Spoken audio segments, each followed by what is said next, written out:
I'm standing in my kitchen, staring in disbelief at a pot of bubbling neon green liquid that smells faintly of burnt spaghetti and something suspiciously radioactive.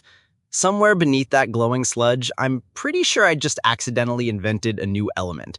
I mean, forget the periodic table. Welcome to the chaos of amateur pasta chemistry. How did I get here? Let me take you back to the beginning of this culinary catastrophe.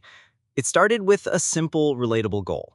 I wanted dinner, and I wanted it fast, like faster than the box of pasta promised, the kind of speed that makes you question physics and time itself.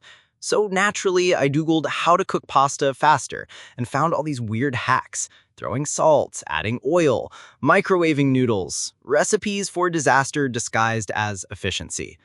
One video suggested a method so crazy it might just work, tossing the dry pasta directly into boiling water and then using a spoon to stir violently for exactly 17 seconds to shock the noodles into cooking faster.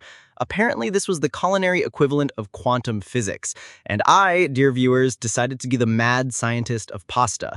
So I filled the pot, cranked up the heat to a volcanic roar, and dumped in the pasta like a man on a mission. The noodles hit the water with a satisfying splash, and then I began my violent stirring, the kind usually reserved for witches stirring cauldrons in horror movies. For exactly 17 seconds, I moved the spoon like I was trying to summon some ancient spaghetti god. But then things went sideways. The water started fizzing like a soda can shaken too hard. Steam hissed aggressively, forming shapes that looked suspiciously like angry pasta ghosts. And suddenly the water turned an unnatural shade of neon green, bubbling with a life of its own. In my excitement, I leaned in too close, and a rogue splash of this radioactive noodle juice landed on my wrist. For a moment, I thought I'd developed superpowers. Spoiler alert, I did not. Instead, my skin tingled, and my cat ran out of the room, probably reconsidering its life choices. I tried to salvage the dinner, but every time I stirred, the pot reacted like a miniature nuclear reactor. The noodles started sticking together in terrifying shapes. Some looked like little faces screaming, "Why?" And the smell began to shift from home-cooked comfort to mad science experiment gone wrong. As the chaos in the pot escalated, I realized I'd stepped into a bizarre parallel universe where cooking pasta wasn't about nourishment, but about surviving a low-budget sci-fi thriller starring me as the hapless lead. And that's when I started to wonder, why do we chase shortcuts in life, expecting magic only to conjure monsters instead? Why do we think faster means better when the journey, like perfectly boiled pasta, needs patience and respect?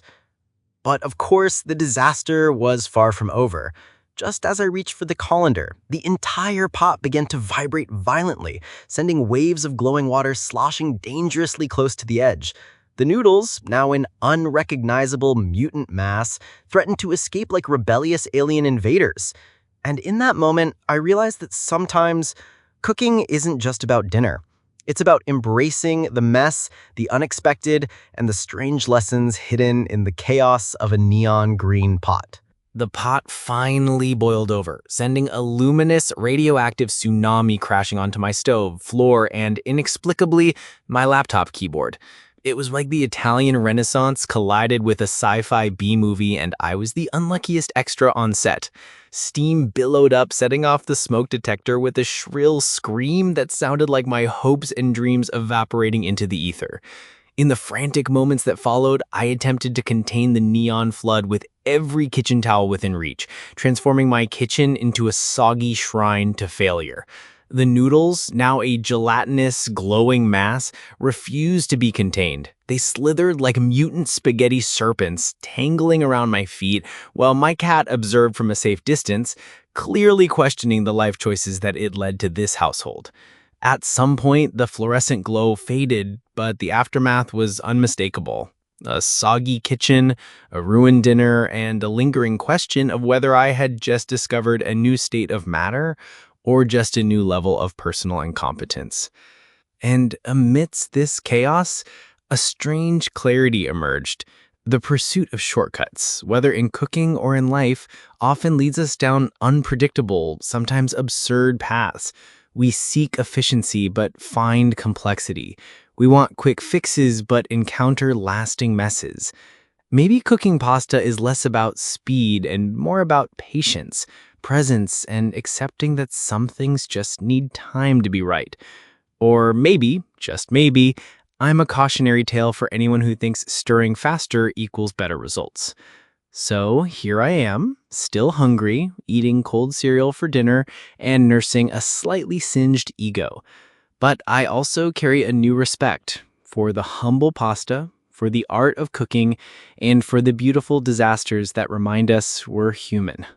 That's all for today. I'll be making similar videos in the future. Subscribe to see them.